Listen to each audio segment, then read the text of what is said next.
Hey there, Film Buds. Welcome back to the Film Buds podcast. I'm your host, Paul. And I'm Lauren. And this is episode 221. This week we're continuing our recognition here on the show of Asian American and Pacific Islander Heritage Month, which is happening all May long. If you're a first-time listener here on the show, we've done 2 episodes now. Of varying topics. I mean, we've really sort of spanned a wide range just with our first 2 episodes. We started with Bruce Lee with The Way of the Dragon, and then we transitioned to the Joy Luck Club, which is 90s filmmaking. And Minari. Which is 2021. So, it's been an interesting ride, very different tones and textures. Joy Luck Club, for me, I don't think we really talked about this much when we did the episode, felt very, this is a 90s award season adaptation of a novel. You know, kind of like how The English Patient. Oh, no, really, with this really very big, elaborate really grand narration, for, like, and yeah. no reason, like, I still, my opinion, still remains of it could have been shorter. Yeah. And if you want to know more, go back and listen. Yes, of course. This week, we're, of course, continuing that, and we're doing a little bit of a different thing. We're going to do documentary work for the episode. And so we'll be looking at I think they actually might have both been on TV, but one is a film, and one is an independent film, and then one is like a direct aired on TV, like a cable broadcast kind of TV documentary. Interesting. And so we'll also, of course, be talking about some news with y'all. The Netflix layoffs that happened this week, the She-Hulk trailer, maybe some other things. But before we get too far into that, I guess, I don't know if we've talked about it too much on the show. How do you, I guess, feel about documentaries overall? What's your I guess, long-term opinion on documentaries? Because I don't think most people realize that, like, a lot of the educational programming that we grew up watching, like, counts in the documentary range. I love documentaries. I grew up watching, like, Steve Irwin. Oh yeah, with like Animal Planet shows are all documentary based because it's all real live animals. It's no staged stuff happening. They just work a narrative that we can understand around the things that are happening. But other than that, that's all real. These are all real animals. Yeah. No, I love documentaries. I find documentaries fascinating. Documentaries can be really informative, and I always like having a kind of, like, a quick way of getting, like, a new bit of information, I guess, if that makes sense. Getting to trial something instead of, buying the book. I get to watch it on a movie, or It's like a guest lecture kind of a thing. Yeah, exactly. I get to try on, this profession or this lifestyle for a little bit and get, like, an authentic view of it instead of whatever Hollywood's version of this looks like, which isn't real. And I find documentaries more, I guess, reliable than let's say, like, reality television. Yeah, which is complete fiction. Yeah, still scripted. Yeah, exactly. And, like, for this, it's scripted nonfiction. Yeah, exactly. Where this is kind of like you have a goal for your documentary. You have an endpoint that you have in mind, and then you just kind of see what happens, basically. If you put yourself in this situation, what's going to happen next? If I'm filming this pride of lions in the Sahara and I follow them around for a little bit, what's going to happen? Or I don't know if lions are in the Sahara, but or if I put myself in crazy situations, and I film that. You know, Borat was partially a documentary. That I think that's maybe, I guess, potentially going back into like the scripted reality kind of. Oh yeah, for sure. Well, I mean, partially considering the fact that like they're the only ones being scripted. Yeah. But like the rest of it is they're in on the joke. The rest of it is sort of just reaction, pure reaction kind of stuff. Yeah, exactly. No, yeah. So I was really pumped about this week, getting to watch some documentaries, especially the fact that like these documentaries are just completely night and day of content as well. No, absolutely. But I think they also go back, you know, I think that they're both night and day in terms of, you know, what they're talking about, but they're all also getting back to, because I looked at the age of both people that are involved in this documentary, and they're of the same generation. And so we're also kind of hitting at this, like, very particular mindset of how life was influencing, you know, two particular, you know, Asian men of different cultural backgrounds in America, like growing up from different perspectives and focusing on different issues. And no, yeah, and like I mean, at the really base storyline of each of these, it's a you know, we just want to be treated as people. Kind of narratives. Yeah. You know, which is really relatable, and it's really interesting to, you know, to get to view this lens into a world that like I've never really gotten much experience into. I feel like in both instances, you know, one, because I never watched The Simpsons, and two, I don't know what it's like to be, you know, an undocumented individual. Yeah. Well, I enjoy documentaries a lot. I kind of, you know, I grew up watching documentary television a lot, obviously, just like you did. Like we talked about, you know, Discovery and Animal Planet and all of those sorts of things. But then eventually I did start to get a little bit more into documentary kind of in high school in filmmaking through a class that I took in my junior year. And I've really enjoyed documentaries, but it's still not something that I super engage with. It's something that I think that I would like to engage more often with than I currently do. It's an interesting thing, you know. I don't think that we've ever really talked about, like, documentaries are no different than essays, right? You know, they'd have different functions, they have different purposes. And so, you know, you've got poetic documentaries, which are just meant to really evoke like a very specific sort of feeling. You've got expository documentaries, which are meant to, of course, you know, go and just explain something, and usually they also have some sort of point with them, or some sort of argument or something like that they're also trying to make, but not always. Okay. You've got, you know, participatory documentaries, which is where they're really engaged with their subject. It's not this sort of fly-on-the-wall, disassociated kind of thing. They're really engaged with it. Okay. Then you've got observational documentaries, which are, of course, fly-on-the-wall documentary. You're watching. You're observing. You've got reflexive documentaries, which are all about, and these are a little bit more sort of avant-garde, right? It's about the relationship between the movie and the medium and the people consuming it.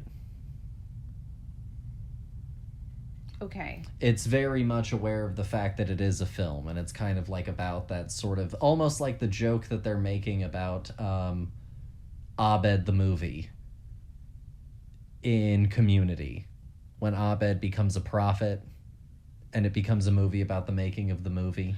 Yes. Kind of like that. Okay. Kind of like, oh gosh, what's that Wes Anderson movie? The one with Bill Murray, the one he's the sea captain. Life Aquatic. Yeah, Life Aquatic. Yeah, a little bit. Okay, because it's the movie about the making of this documentary. Yeah. And so it's sort of a documentary equivalent of that. Okay. And then you also have performative, which are, again, it's kind of a little bit more of like an avant-garde, sometimes sort of thing. You're doing something very specifically where you're documenting that and you're putting that specifically on there. So like Super Size Me. Oh God, yeah.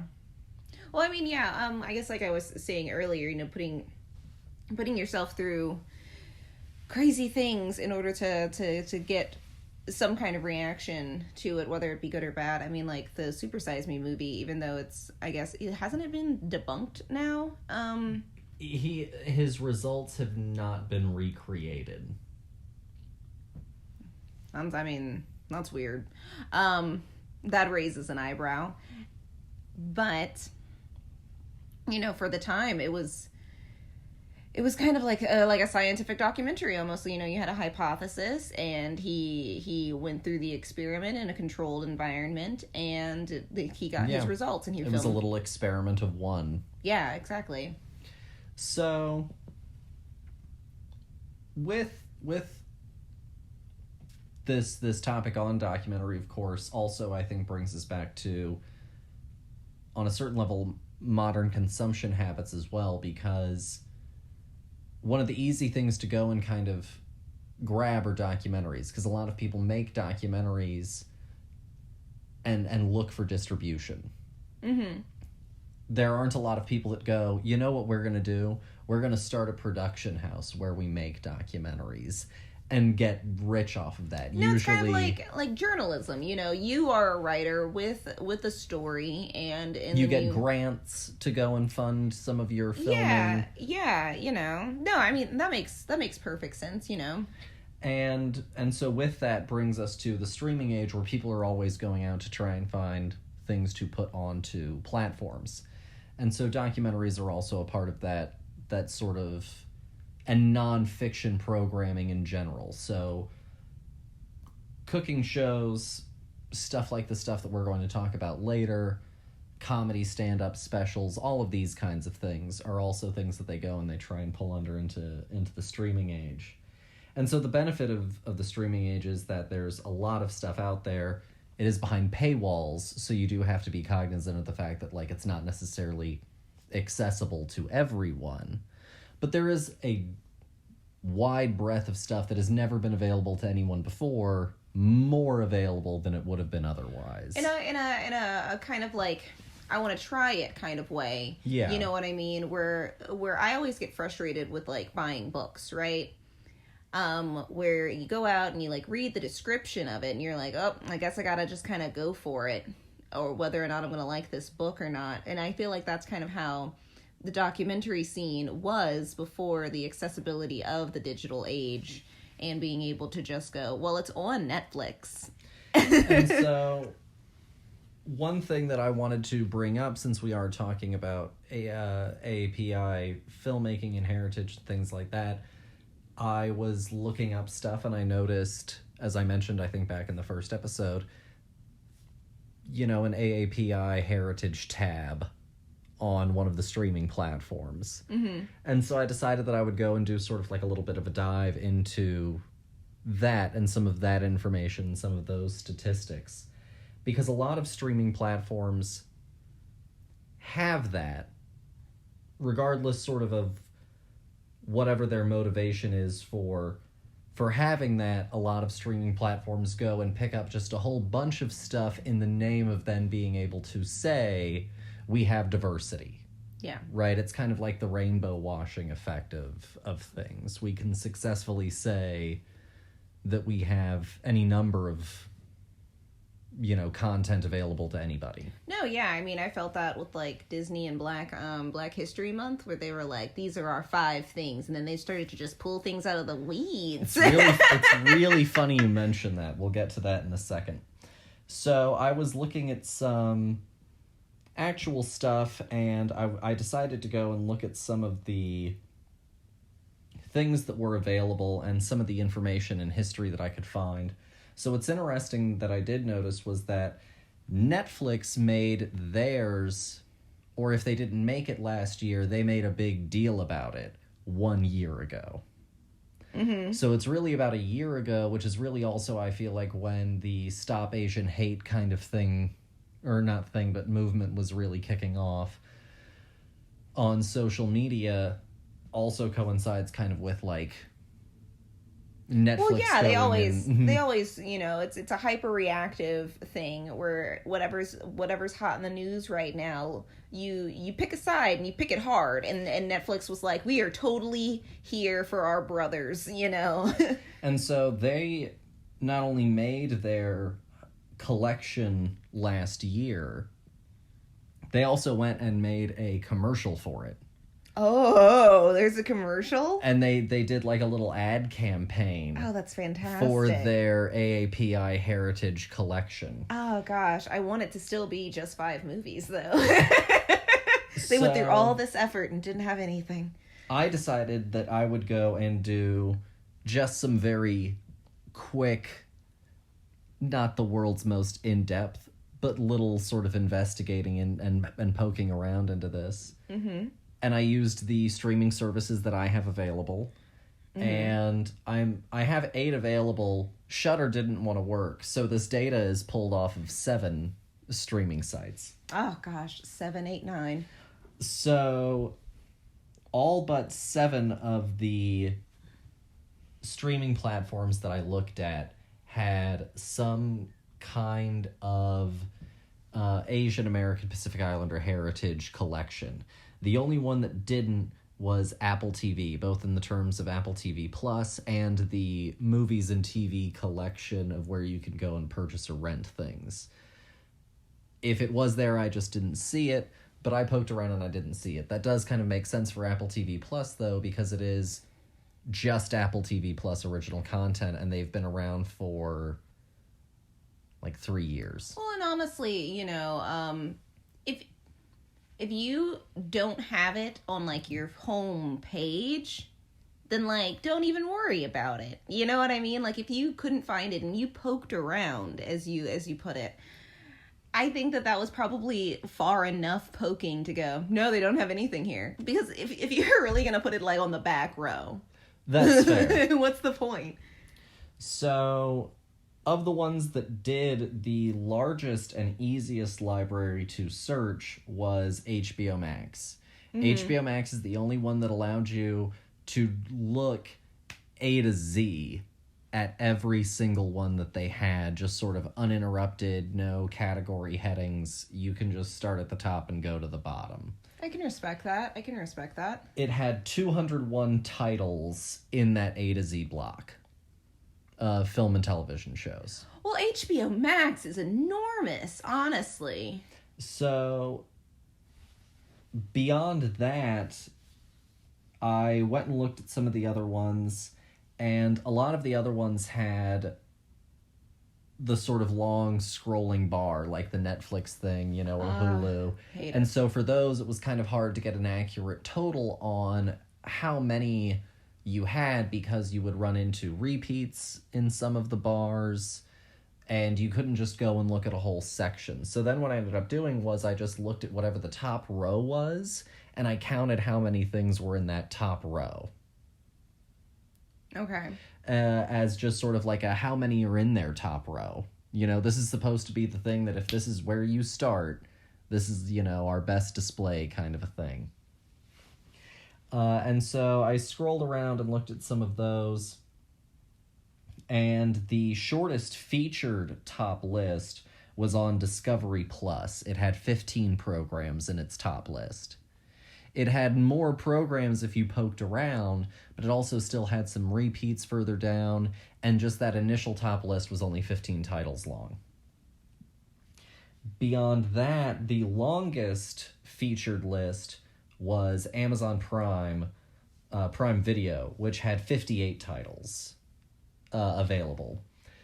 Disney Plus had them all in one sort of large block, but they had a few little subheadings, and grand total, they only had 61 titles.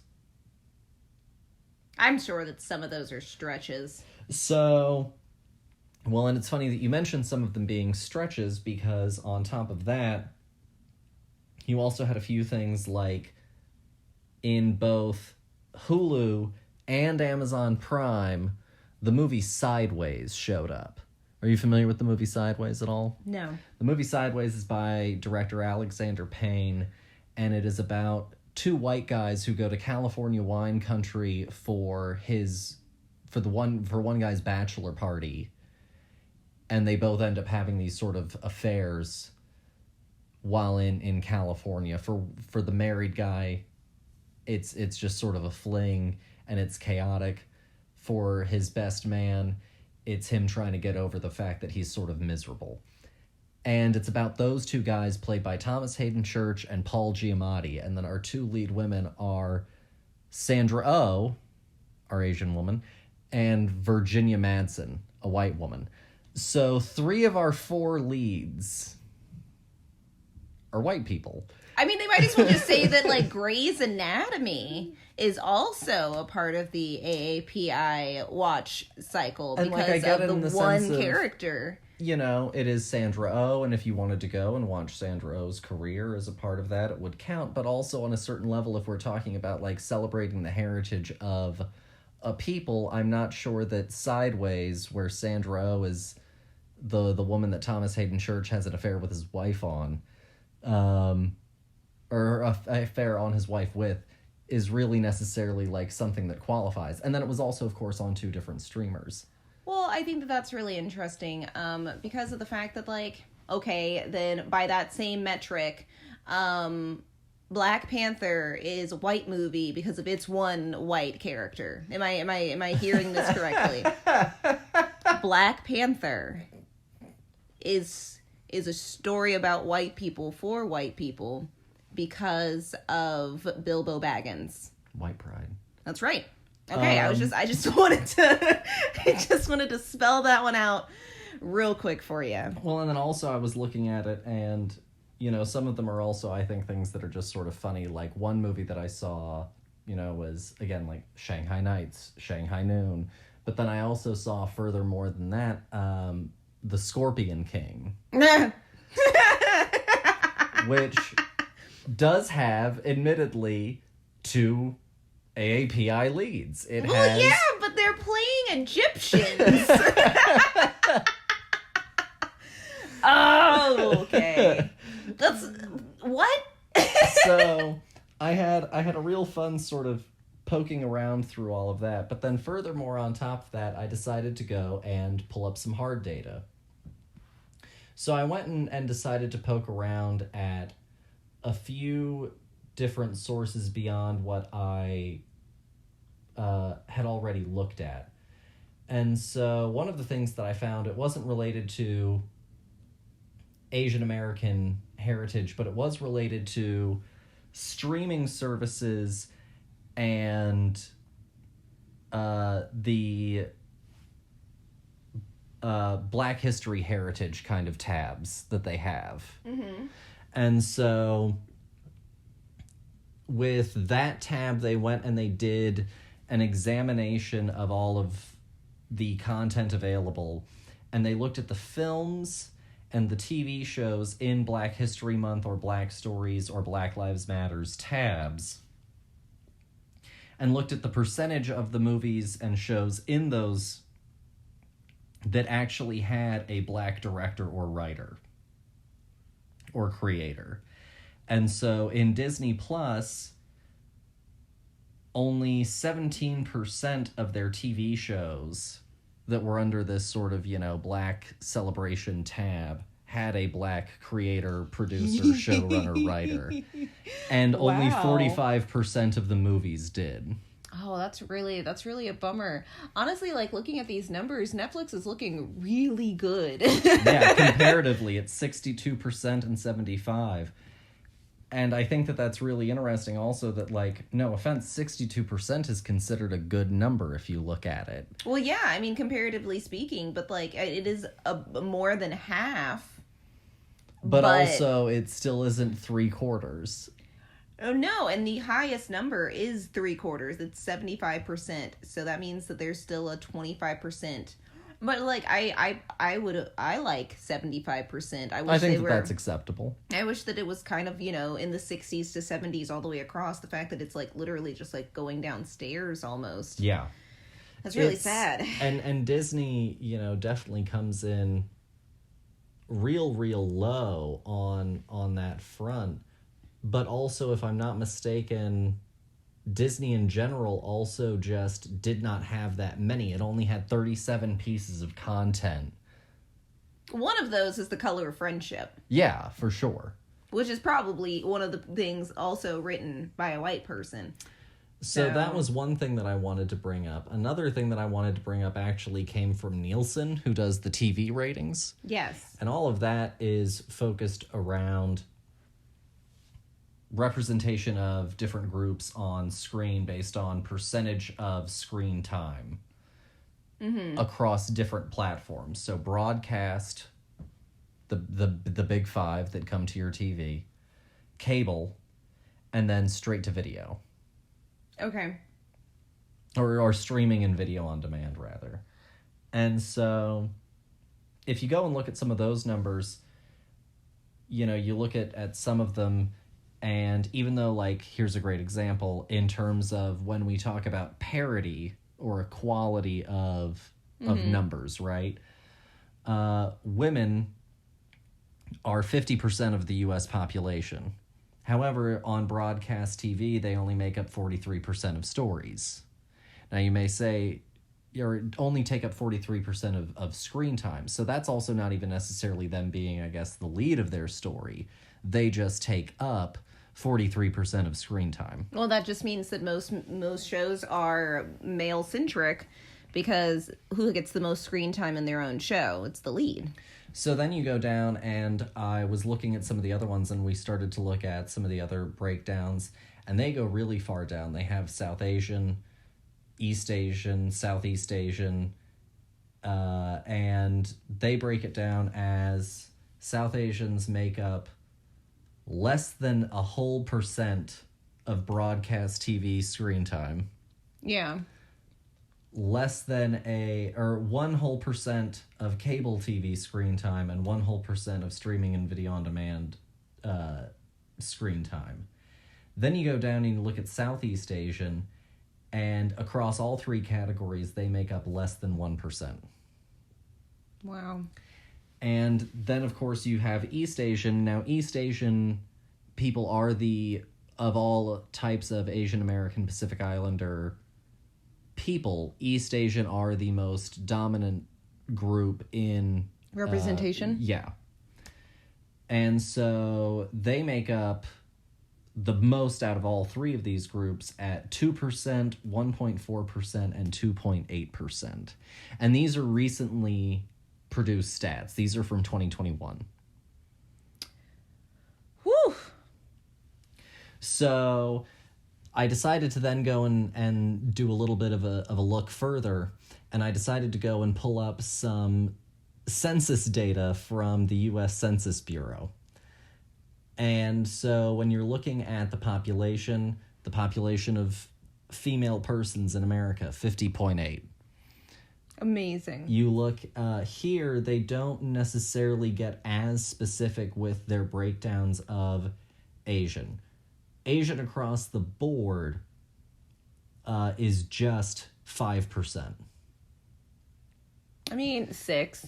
Yeah, it's 5.9. You are correct. It's essentially 6.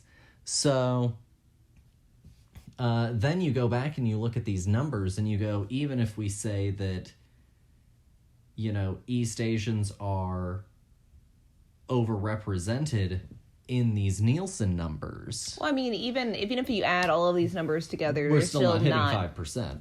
We're not hitting 5% in any category. And then you also have that's really interesting. You have to apply some of these men and women numbers also then into these categories. Mm-hmm. So I mean, also maybe in the straight to video category, but like that's probably the only one that you're getting full representation in. Mm-hmm. And so then you also have to think about the fact that once you get into these stories and that sort of thing, you also have to think about the fact that then it's also being divvied up into men and women and, different orientations and preferences of representation and all of these other sort of sub-breakdowns. And so it all starts to feel like, very, very closed in. Mm-hmm. In terms of where you're going to find someone and go, that looks like me. I mean, I'm honestly, like, in the past, 15 years, I've seen more people on screen that looked like me than I ever did growing up. Which is nice, but it's almost, really weird. Like, this must be how... this must be how white people feel all of the time. Where they're like, wow, everybody looks exactly like I do. Yay.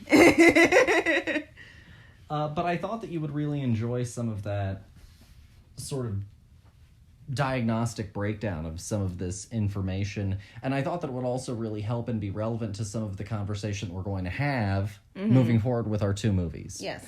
So the two movies that we're talking about today are the documentaries Documented from 2013 and The Problem with AAPI from 2017. Mm-hmm. And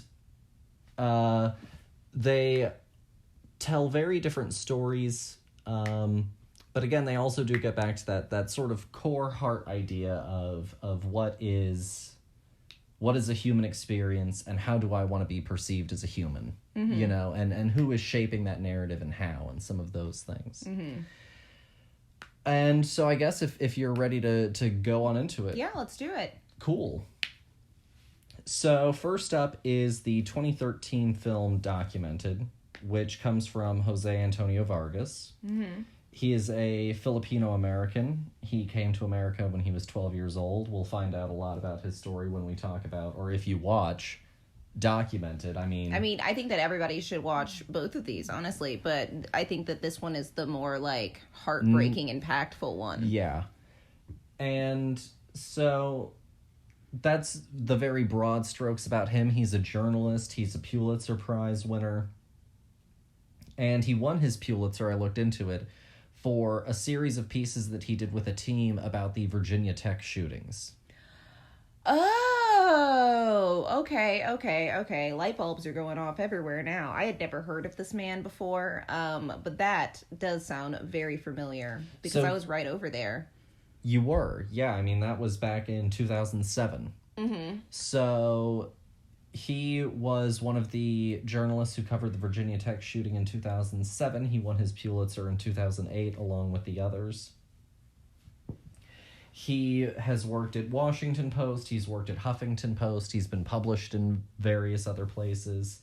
He has also done other documentaries, including The Other City and a docu-show on MTV called White People that was all about white privilege.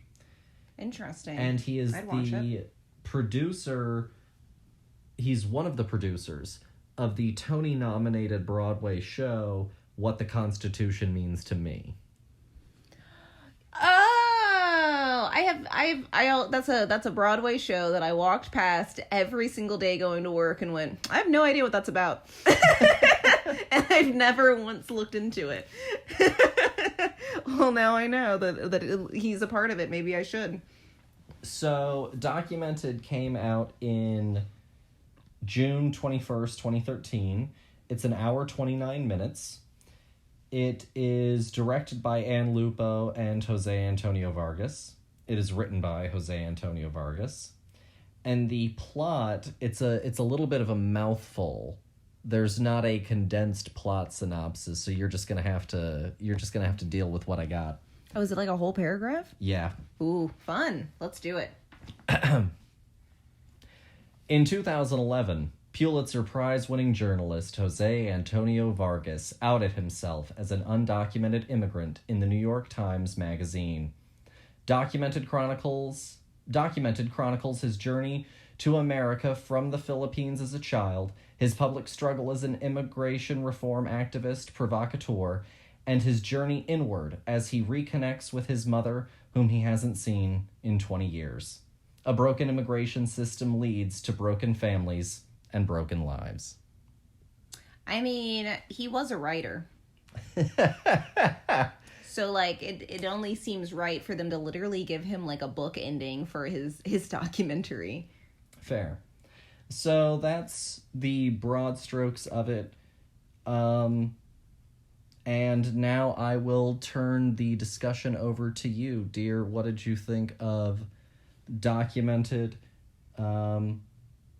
Were you familiar with his story back when he came out as an undocumented immigrant in 2011? No, I mean, I vaguely recall this, being a part of the talk, I guess, the water cooler talk, as it were. But, like, I didn't watch the news.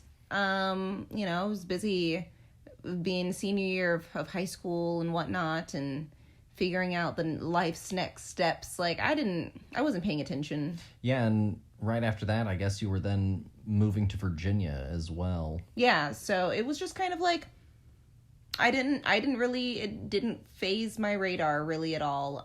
Maybe a blip, but I never read the article myself personally, and we didn't subscribe to that magazine or anything, so it wasn't like it was coming, it wasn't like in New York, walking down the street, seeing this catch your eye, and then buying this magazine. Like, we were in the suburbs.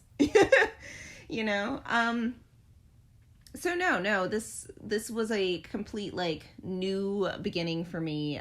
This story, his life, honestly, I feel bad that I've really never heard of him, and he's like a Pulitzer Prize winning, like, journalist, and is everybody apparently knows this guy, and I feel a little left out, but that's okay because I did that to myself.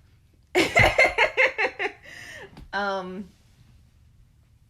the documentary itself is a necessary watch, I think, as an American, or just as a human being. I think that it was hard in places for sure to watch, because, like, I wouldn't know what to do, and I didn't feel too far, I guess, off from, like, how old he is currently in this film in 2013, and, like, where we are in our lives right now. This could have easily been, like, my story. He'd have been close to our age 10 years ago. He's 41, 42 right now. Well, yeah, but I meant, like, at this point in his life, I mean. When he's, like, fighting this fight. Yeah. Yeah, so 10 years ago, he'd have been 31, 32. Yeah, I think that's where in the documentary is, like, him being 32 years old, because he had just turned... Yes. He had turned, like, this is, like, years of documentary footage. I mean, like, and it's like, it's one of those stories where you're just kind of like it's truly a win some lose some kind of situation, where, like, they get this bill passed, but, like, only for some people, only for a certain age range, and it's just kind of, it's just such a bummer still, because it's not enough. And I think that this documentary is just a beautiful representation of, like, really good storytelling as well, and good mood setting, is because, like, I was completely immersed in this the entire time. I wanted to know what was going to happen, and because I knew that it was a documentary, I knew that, it could go any way. It could be a happy ending, or it could be a sad ending, and this is just the story that we're being told. Yeah. I think this movie, I think the story is incredibly ambitious. I mean, his entire life story and many of the things that he has done up to this point in his life when the movie comes out, a lot of that stuff could have easily filled an hour and a half of its own time. Mm-hmm. And so I think that you're right. I think that it tells a still very relevant message. I mean, we're still dealing with immigration as a very hot button topic in American politics right now. Mm-hmm. It's still talked about as one of the things that is going to influence, the midterm elections coming up and the presidential elections coming up. Mm-hmm. And so the immigration, situation has not cleared or clarified in any kind of way. And I think that the one thing that this movie does really, really succeed at, and I think hits the mark at, is putting that sort of very just plain human face on the problem. Mm-hmm. I think it doesn't necessarily try to get too informative into a lot of like the nuts and bolts of how the immigration problem, such as it is, got to here. No, it's more of like it's here, we're living it, and we can't get out of it, kind of situation. Like, we don't ever get like a history lesson, but you do feel the constant weight of like, what if it's today, kind of thing happening. What if they catch me? Yeah. But I am an American. And I mean, I know lots of people who are, first generation born here in America or second generation born here in America. And like, I know that even in the last few years, times have been stressful enough for them, even with some of their parents who came here the right ways. There has been a lot of stress and a lot of struggle. And so to your point of like the problems here, we're just living with it. I think that definitely is what it's kind of hitting at. I think it maybe sometimes assumes that you are a little bit more familiar with some of the machinations than I think it maybe should assume that most people are familiar with. I think it maybe could have had a little bit more in there, just somewhere up front, explaining some of like the process in a little bit more of an elaborative way than I think we ever really fully get. I think that that's a very valid point, but I also think that I like the way that they kind of frame it as like, there are no options, and that's why we don't get. And he does go through like that brief for sure part in the film where he breaks down like why he doesn't qualify. No, for sure. I guess showing in full what most people think the right way is, versus like what the actual process is in like a really full way. And we do get a few moments of it. One of my favorite moments was when he talks about why his mom can't come. That for me was like a really, really interesting moment where I was very, very fascinated by like the very quick, simple policy decisions that like completely excluded someone from coming. Well, that's why I liked the fact that like the literal 3 like tree bullet line thing that he made for why he didn't qualify. Like, it literally was as simple as 2 questions and being like, well, I can't even make it past this first page. Yeah, that's it. That's done, and it's done for so many people because of X. Yeah. And I also enjoyed, him being so willing to talk to people who have an opposing opinion as well, and willing to just kind of put himself as the poster child for this, because 1, it is his life, so he's not living a falsehood, but 2, he does have the access and the ability and the recognition to get into these places, to do something like this that the average person can't do, and willing to put yourself in a risky situation in order to make a point, because there was never a point in this movie where I was like, no, he's definitely an American. Yeah. Like, there was never a point. Like, looking at his old high school photos and stuff, I was like, yeah, that's Northwest right there. He could have easily been at our school. Yeah. There's no, it doesn't matter. But the fact that, and also I thought it was really interesting, the fact that they really framed the immigration topic as like it is an issue if you are of color. Because that old lady talking about the fact that her granddaughter or whatever from England could come over, and she just had to explain that she had a good job, basically, and like that was it, and they were like, yep, sign her on, she's an American citizen. Whereas, like, he's been living here his entire life, he has a very distinguished career, and literally he can't get past step 2 because of not being white, or not being from a checklist of approved locations.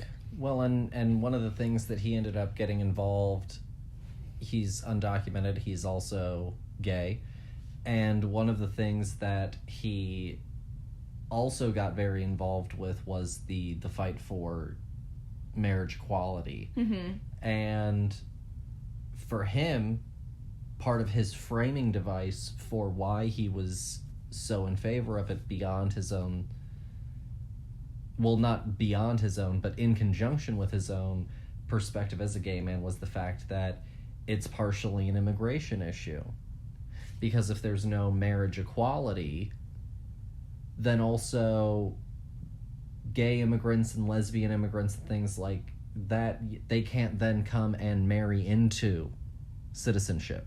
Well, yeah, no, I was also, because, like, the other step on the list was, like, have a child in America, have a biological child, basically, on American soil, and, like, you know, unless he was willing to put himself through, like, doing that, there was really no chance of that ever happening, unless, you know, maybe he had a surrogate. Yeah. But, like, again, like, you are limiting the options, you're limiting the people here for a very heteronormative mindset, because it was, like, you could marry into the States, but would you be willing to put yourself into a marriage that you didn't Because also choose? they can revoke that status. Like, it's not as simple as agree to it and marry and sign off on the forms. If, you know, immigration services in any sense decides that they want to poke and prod this thing, They don't think that it's genuine. yeah, you can end up in trouble, and so can the person that helped you. Yeah, no. So it's not necessarily the best system, and I think that is really where it highlights it, is also just the pure frustration, and also the compromises that, for, you know, some people in Washington seemed like an okay compromise. We won't make it anyone over 30. We'll just make it for the people that are young. Which I think that is because we shouldn't, you know, take them out of school was their thought process. You know, let's make like public school is making generations better. You know, that's the only thing that's doing it, guys. It's just the public school system. That's why we don't give it any money in certain areas. And so I think that, like, the 30 age cap, oh gosh, it made me so mad. Because, also, you know, I guess little spoilers, but if anyone was paying attention and doing any kind of math, they realized that he didn't qualify. Yeah. Which is such a bummer, because, like, we would just qualify. And, like, if this had been you have a December birthday, we would, like, have to get you, like, done now, or else, like, you would age out in 6 months. Yeah. 6 months time. So hope it doesn't take that long either. You know? I guess this isn't like a better solution, but why don't they do it like for a percentage of your life that you've spent on this area? You know what I mean? If, like, you've spent 90% of your life here, but now you don't qualify, you know, you don't hit an age cap, like, I think that you should still, you know, in the mindset of crazy people who don't want to give people true rights, I think that this is better than just being like, well, for the children. Save the orphans. Like, my gosh. No, I think that's all honestly completely fair. So if you had to rate Documented out of 5, what would you give Documented? Honestly, I give Documented a 5. I think that this was really, like, a stellar piece of journalism, a very interesting documentary. It kept my attention all the way to the end, and, like, I think the emotional connection was really powerful, at least for myself. For this, I really felt for Jose. I thought that his story and his willingness to put himself out there for his art, but for his people, for himself, you know, I thought that it was just truly good. Media is based in the heart, and I think that this deserves that. No, for sure. I think it's very heartbreaking, and there are so many ways in which it is very frustrating at times, and I think I also give him a lot of credit for being very honest about how complicated his feelings are with his mother. Yes, yes. Because I don't know how many people would have been willing to put themselves into such a negative light, honestly. Like, he was at fault. Yeah, and I think that, you know, I'll never be able to understand his struggle, his perspective in that area, but, like, knowing how much, you know, like, my parents mean to me and how much certain people in my life mean to me, but also knowing that I can sometimes really struggle for my own different reasons of just being bad at making that contact, you know, of making that reach out. Mm-hmm. You know, it could be a little bit frustrating to see some of that echoed. And I think that was really, really bold and really pretty brave to put that out there. But it also, I think it doesn't end, that element of the story doesn't end in tragedy in any means either. And so I think that also redeems it from ever really, like, bottoming out the story. And so I think that I'd probably end up giving it I think that I'll probably give it like a 4.5. I think that that's fair. It broke my heart when she was like, it's just a friend request. A fucking Facebook request, and like, it broke me down. I felt her absolute pain in that moment. And I guess that's what I meant when I was like, you know, he was being like a bad son. Like, she was still writing, and sure, there was no chance of her ever coming to the States, and like maybe she did want to cushion that a little bit for him because he was 12 when he left. You know, a few more years. You know, what's the harm in that? Like, yes, that's a bad mindset, but like, no, I get what yeah, but you know, like you said, it's not tragic to the end. No. You know, so yes. And so I think we'll sort of go ahead and wrap that up and move on to our next film, which is the 2017 The Problem with Apu. It came out November 18th, 2017. It's the work of Indian American comedian Hari Kondabolu. He's from Flushing, Queens. Amazing. And he has a master's in human rights. Fascinating. That's awesome. Right?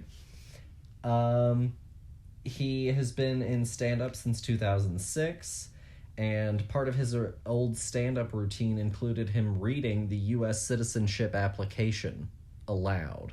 Amazing.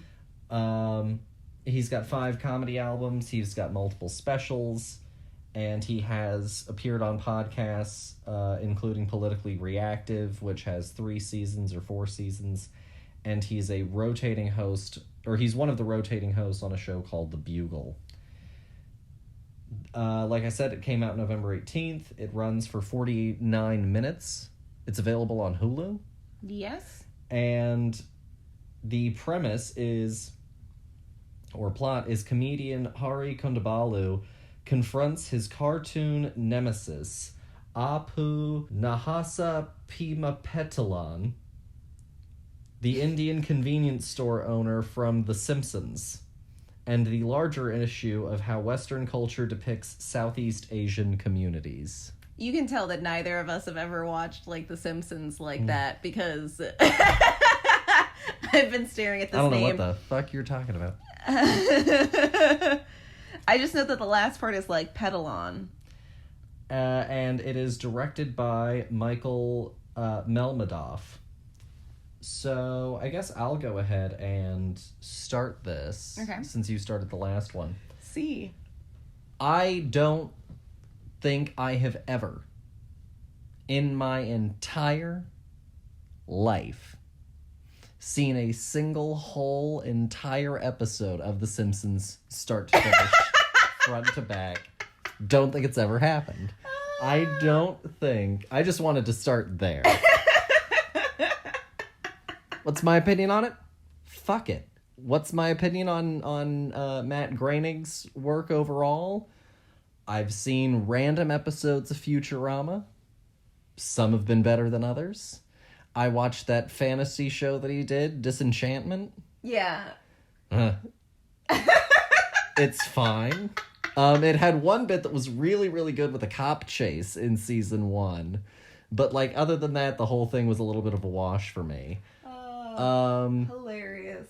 So, like, what the cultural reference point for all of this is, I don't get what people are fucking on about. You know, I go to Universal Studios in Hollywood, and I go to Simpsons World, and I go, man, when are they gonna tear this shit down? Counting down the days. What are you talking about? People are pumping it into their veins. I went and did the ride. That's the longest Simpsons content I've ever watched. I've been on the ride too. Was the Simpsons ride content. Who were those characters?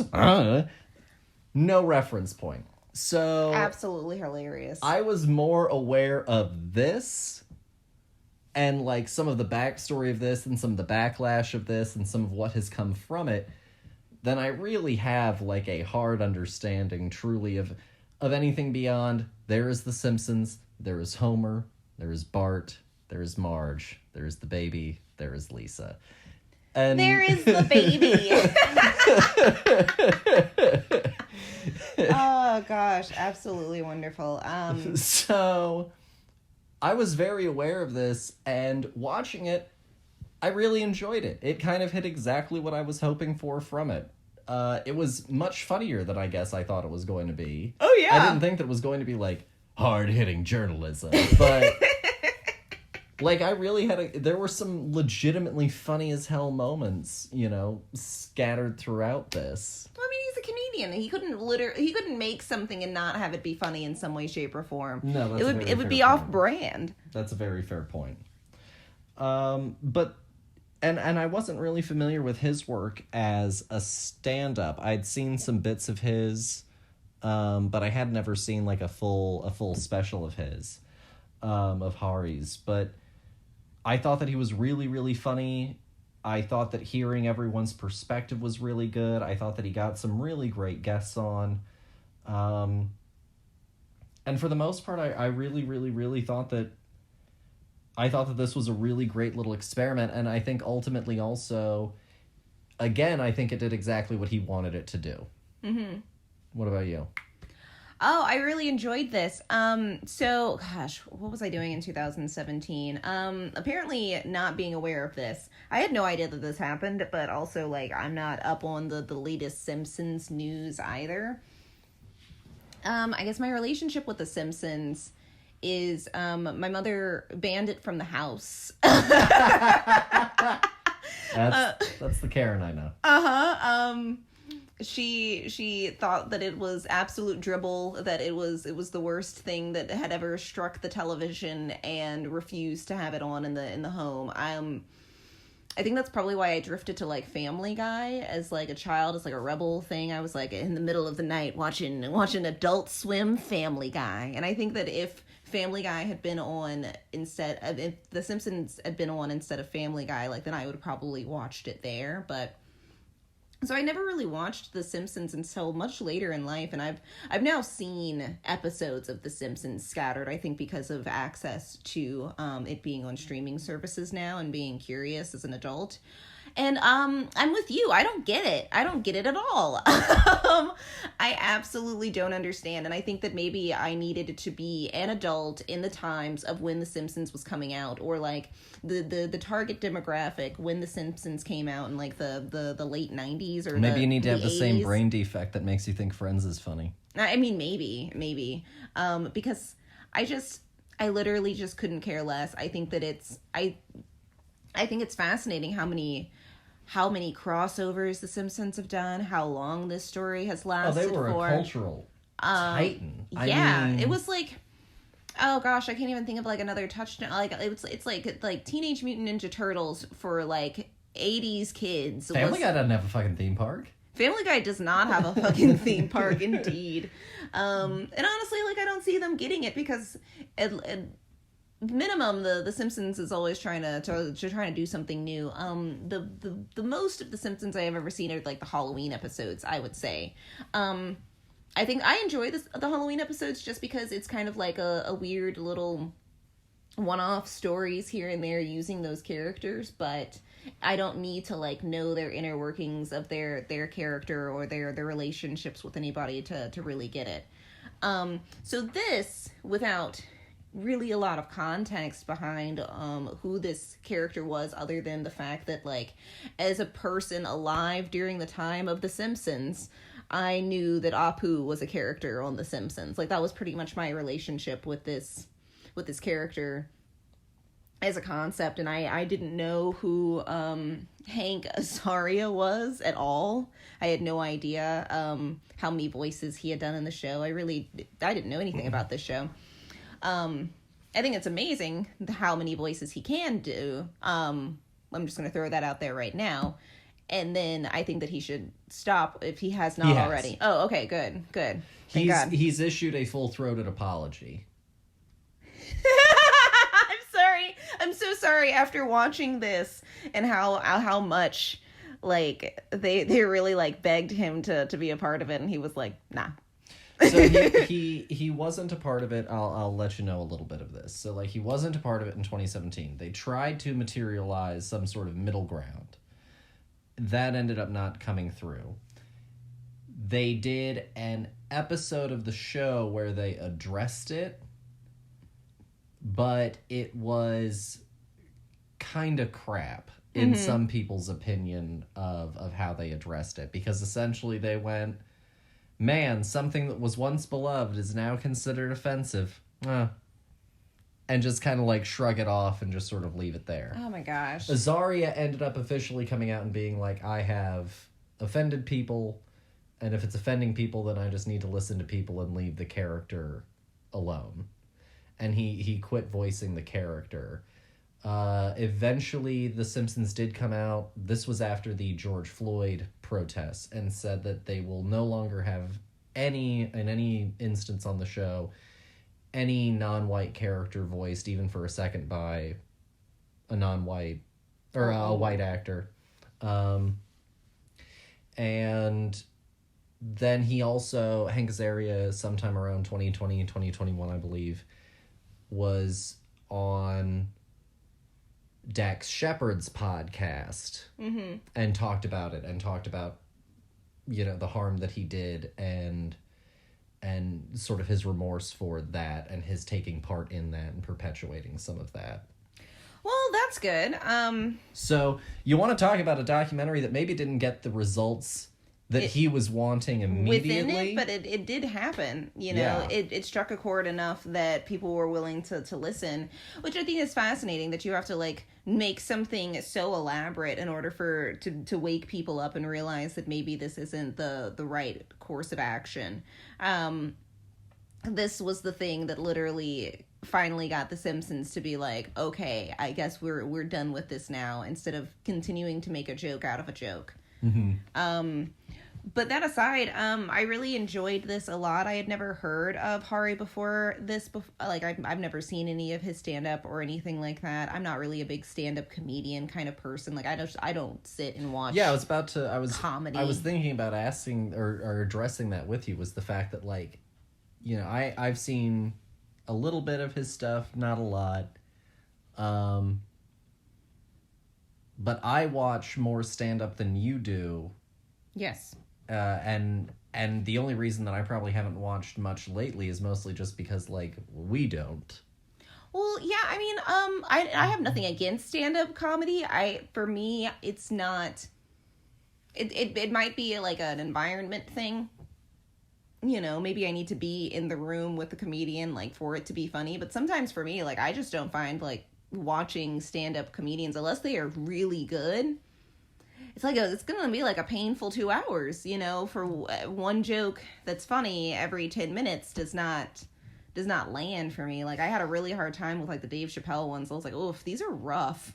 Well, and neither of us really were, like, enamored with, and maybe we should try the other cut of it, but the director's cut of Tambourine, the extended cut of Tambourine, Chris Rock's stand-up special. Oh, yeah, that was, it was hard. Highs and lows.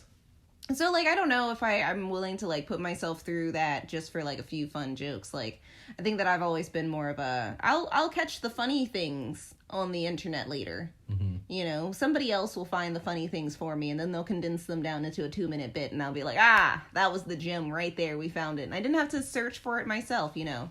Let somebody else dredge through the mud. But I thought that this was really impactful and really interesting. And they made a lot of really interesting points about the character, about representation, and about the fact of why this particular thing has haunted so many people for so long. Yeah, why this sucks. Yeah, you know, this character, I mean, obviously is every stereotype in the book for the Southeastern Asian individuals. That's the correct region, right? Am I saying there? No, South. Crap. Yeah, I believe so. Yes, Southeast Asian. Southeast? Mm-hmm. No, it says what? How? Oh, yes, Western right there. Culture. Western culture depicts Southeast Asian. Oh my gosh, my map in my brain is all sorts of messed up, but that's okay. Don't worry about it. No, yeah, my east and my west were all like just a skew just now. But in how this representation of Southeastern Asian communities didn't, you know, this was the only thing that Western culture had for what this was, you know. There were no popular Southeastern Asian content that we were like consuming like Mad Men in the States. We just had this pretty crappy impersonation of a white man doing an Indian accent, and all of the stereotypes that ensues from there as the character got more popular. And I'm glad that he put this out here, honestly, you know, because for me, and, you know, I guess, like, we talked about it on a walk the other day about the fact that, like, Cleveland is kind of a similar point, but not the same because of representation, because the amount of people who are out there who are an authentic version of this exist. For me as a black woman, Cleveland being voiced by a white man doesn't rub me as wrong as the literal only representation of a culture being misrepresented, like, especially for something that's being so viewed by so many people. Yeah, this is a huge thing, and you're basically like spitting in the face of so many people while rolling in your pools of Simpson money. Yeah. Like they've got merch. I also really loved the artistic style of this. I thought that it was really creative. I loved all of the fun poppy colors and like how bright it was, and I loved him like out in the street interviewing people and seeing how they felt about Hank Azaria voicing this character. And he worked really hard to get him on the show, and it still pisses me off that Hank said no, even if he came around in the end. Like, this could have been a really interesting moment for him to do this without having to back apologize so much as he has now after this. You know what I mean? Like, he could have put this to bed right here, but instead he was like, what if we met on my terms instead? Hey, you know, I guess at least the growth came. At least it did come, but sometimes you have to acknowledge when growth comes late. No, that's fair. You know, it took you so long to grow. That's your fault. No, that's fair. That's fair. So if you had to rate The Problem with Apu out of 5, what would you give it? I think I'm going to give The Problem with Apu 4. I think that as much as I really enjoyed it, there were times where I felt like it either needed to be shorter or it needed to be longer. That's fair. You know, I felt like it was kind of this weird... I could have let it hit an hour and that would have been good for me. Just another 11 minutes. Yeah, you know, it felt like this weird middle ground where I could have, like, had it been almost a 30-minute episode of something as well. You know, like, just really quick and snippy. But I also could have had it go a little bit more into some of the, like, history of minstrel and some of the progression of some of that. Oh my gosh, I more. completely forgot about Whoopi and her negrobilia. Mhm. Oh my gosh. I love Whoopi Goldberg. That was probably one of the moments where I was like, yeah. She's so weird, but it's like fantastic. He gave her an Apu. Does he sing and dance? Then he's a minstrel. No, I'll give it a 4. I had some issues with it, you know. I think that I think that it definitely could have been a little bit longer, I think, for me. I don't think that I would have gone shorter. I think that this length worked. I'd have preferred longer. No, I guess I was saying that it was almost like we could kind of cut some more fat out, you know, what's the harm now? We're already throwing commercials in here. No, yeah. But I really enjoyed it for the most part, and I think that, again, I think it's a really great way to just, for a person who doesn't get it. Yeah. And that's the other thing, you know. I think with both of these documentaries, I think there's maybe an argument that they aren't for the people that are talking about this stuff. You know, the problem with Apu isn't really aimed at an Indian American audience. No, because they understand. Yeah. You know, They've already been called Apu. Yeah, but he's not explaining this to the people who are in the know. He's explaining this to the outside people to explain why they're upset about it. Yeah. You know? And I think that it's the same sort of thing with Documented as well. Mm-hmm. Is I think that it's not so much for the Filipino audience or the Asian American audience or the undocumented audience. It's for the American audience that doesn't understand this issue, that doesn't see the humanity of it, that doesn't see the just sort of simplicity of the issue at times, you know. No, for sure. I mean, and also it's kind of you know, if you are a part of these communities, it also can probably feel more finally I'm not alone in this thought process. Finally, you know, I'm not the only one experiencing this and creating validating. Yeah, exactly.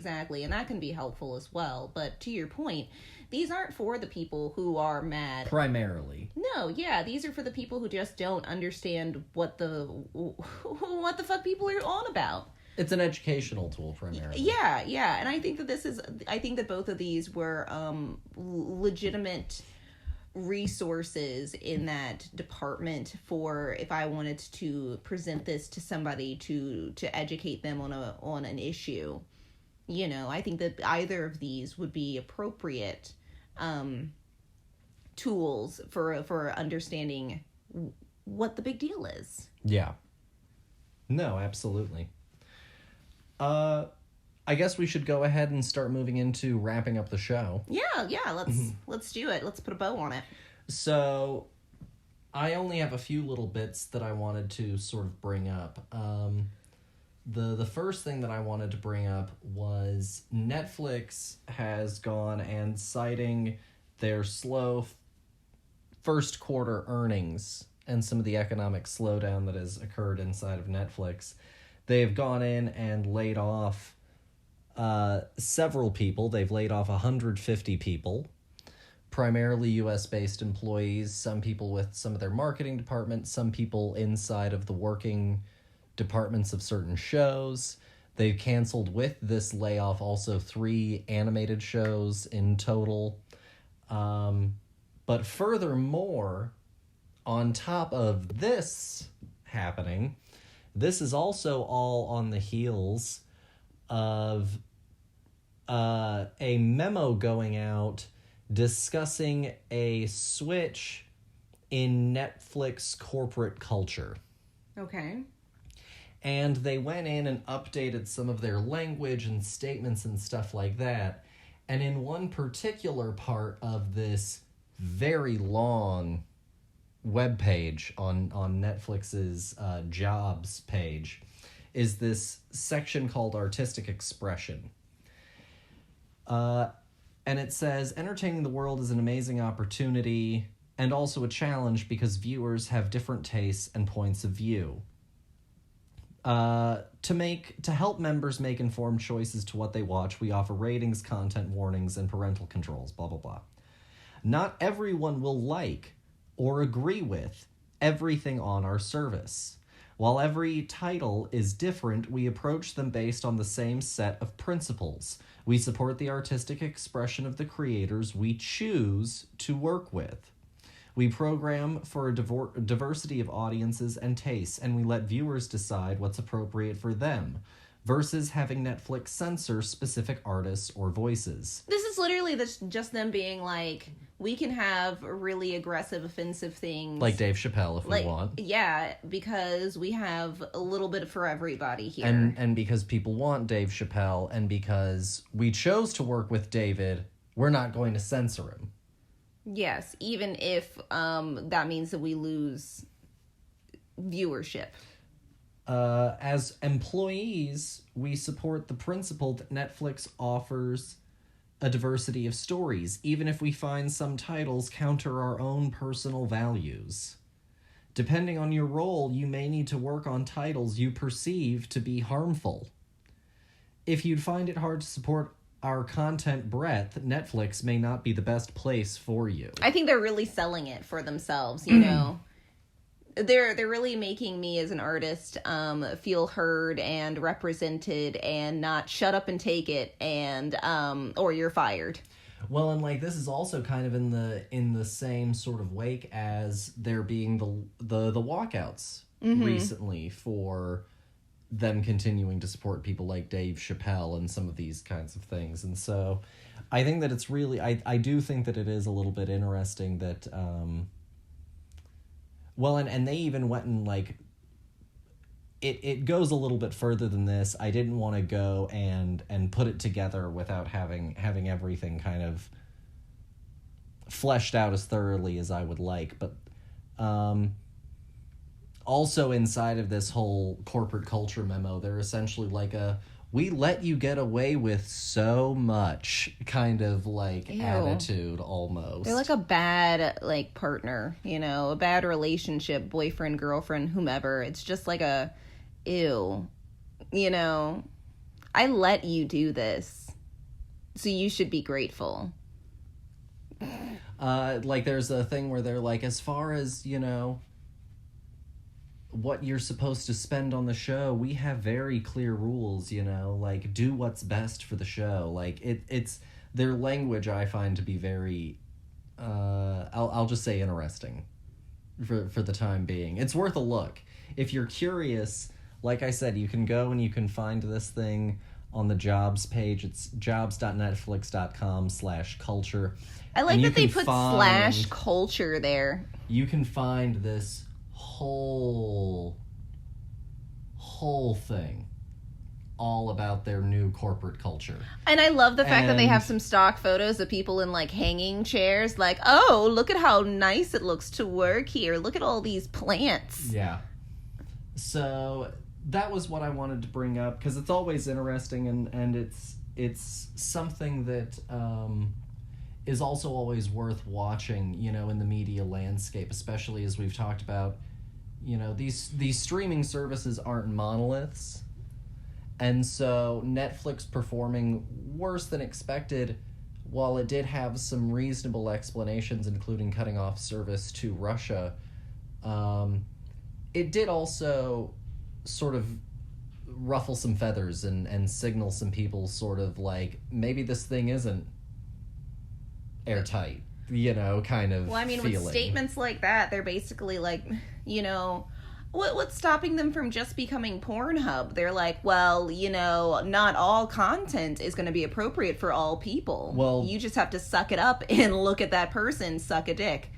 You would think so, but, you know, also we're kind of running then headlong into sort of this like moral panic prudishness thing where, like, multiple times in the last few month or two, I've seen on two or three different days whole days where part of film Twitter was just dedicated to people, and film Twitter isn't real, and it's not reality or a large swath of people, but large parts of film Twitter, people being like, I don't want sex scenes in movies. They make me uncomfortable. But everybody was wet for Game of Thrones. Everybody was guzzling down Game of Thrones like so hard. They were like, have you seen the first season of Game of Thrones?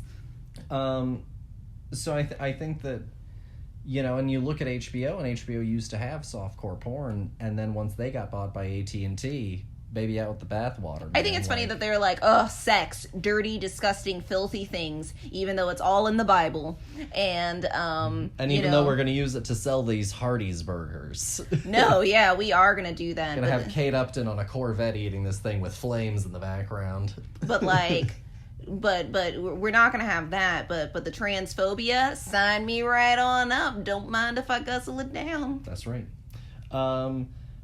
Furthermore, the only other things that I really wanted to bring up was we watched some new trailers recently. Yes, we did. The trailers just dropped for She-Hulk and Prey, the new Predator film. That is the name of that film. She-Hulk looks fine. Yeah. I like that you said fine, and I was like, cheap. Well, come see, come saw.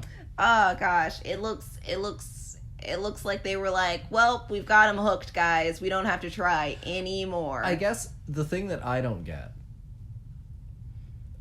as a fan of the Hulk character, is why did we need to go to this place of like Hulk and Hulks and things to do with Hulk characters are all funny, and Hulk is now a comedy character.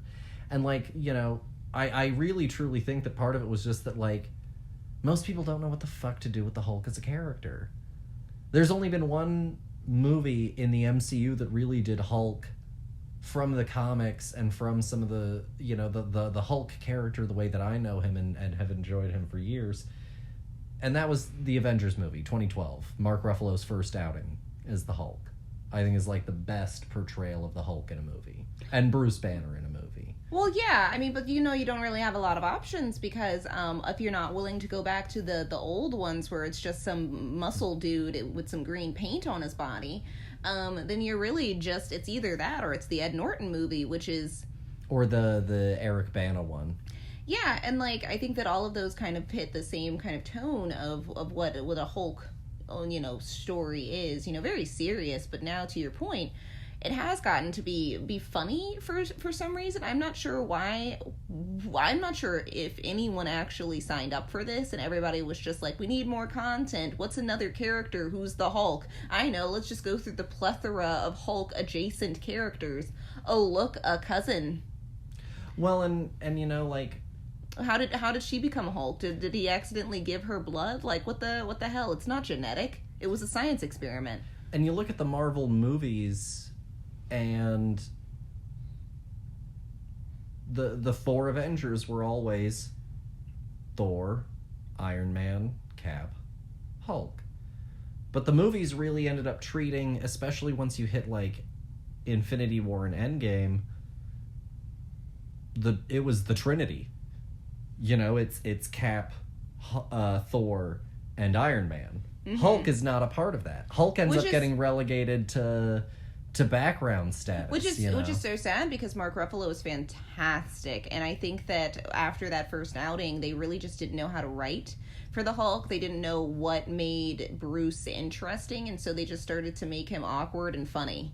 Yeah. And now they just, he ended up being like the butt of a lot of jokes, which is really unfortunate because, to your point, I think that the whole characters are very interesting.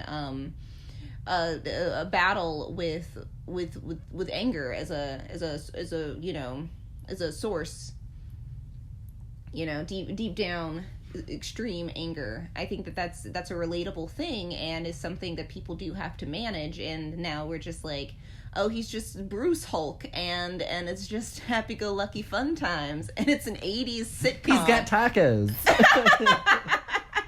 Like, what are we doing?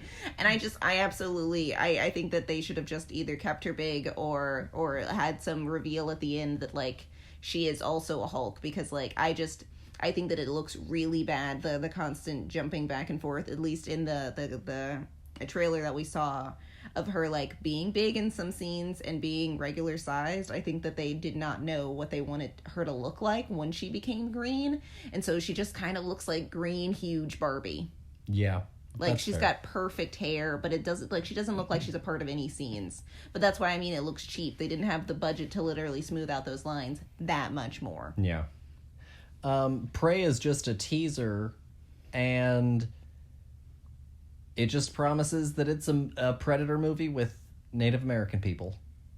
Tune in on August. And that's, like, it's 40 seconds of that.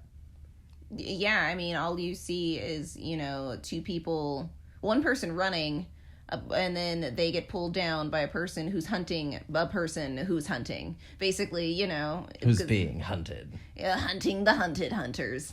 And that's literally all you get. I'm not even sure when this is supposed to be set. It's a prequel. So it's, if I'm not mistaken, this is even, like, before American, like, colonies were a thing. Okay. So this is, like, pre-1600s, I believe. Man, I mean, they should have just done this, but, like, done it in Roswell, and then had this be the alien that's in Roswell. Is the Predator. I've got a lot of ideas, guys. I'm pretty pumped. It's a main woman. The woman that gets pulled down is our main. Okay. And she's played by Amber Midthunder, who is in the show Legion, and she's great in that show. So I'm pretty pumped about her involvement. I think I'm more interested in this than the Top Gun remake, just because at least I've seen Predator. Yeah. What? Hey, man, I'm not going to get into Top Gun right now. I mean, I didn't mean to get into anything. I wasn't planning on it. I was just saying. Beyond that, I don't really have anything else that I wanted to bring up. Dear, do you have anything else that you wanted to bring up? No. I mean, I don't know about news or anything, but we've already gone through stuff. There's not really. I was thinking about having us do what we're watching, but we haven't watched anything other than, like, Jeopardy between I went and looked at the list after Joy Luck Club and Minari. It's Documented and The Problem with Apu. Oh, that's right, because we went out to eat for date night this week. Yeah. So we don't have anything. I watched Empire Strikes Back this week. Mm-hmm. Great movie. Yes. Sorry, I literally zoned out looking at our wedding photo. Yes, Empire Strikes Back, the second one? The original trilogy, yeah. God. The fifth one. Yes. Yeah, I watched it. The numbers always confuse me, but that's my personal problem. It was a great movie. Fantastic for you. No, hell of a time. I started up Return of the Jedi, but I'm not too far into it, and I got sidetracked with other things. So that's all that I've been watching lately. I haven't watched a whole thing other than Jeopardy. Yeah. But I mean, Jeopardy's been good. Yeah, Matei is gone, so now it's just a slew of randoms now. Yeah, I think the math teacher won the last episode that we saw, so yeah. I don't remember his name. We will miss you, Ken. You have been loved by our family. Ken Jennings is fantastic, and will always have a place in my Jeopardy heart. Oh, Captain, my captain. That's right, man. Oh, gosh. Ken Jennings, perfect. But he deserved those cufflinks. But I guess that's all that we pretty much have for y'all. As always, please go and drop us a review. Follow us on our social platforms. The Film Buds Podcast .com, at the Film Buds Podcast on Instagram, the Film Buds Podcast on Twitter. And send us any questions that you have at our email, thefilmbudspodcast@gmail.com. Also, be sure to check out the previous episodes that we've done. We might have a bonus episode coming out. I'm trying to do a little bit of work on scheduling that. But yeah, be sure to do all of that. Follow us. And be sure to come back next week for our last episode of Asian American Pacific Islander Heritage. Thanks as always for listening, and we'll talk to you guys next week. Bye. Bye.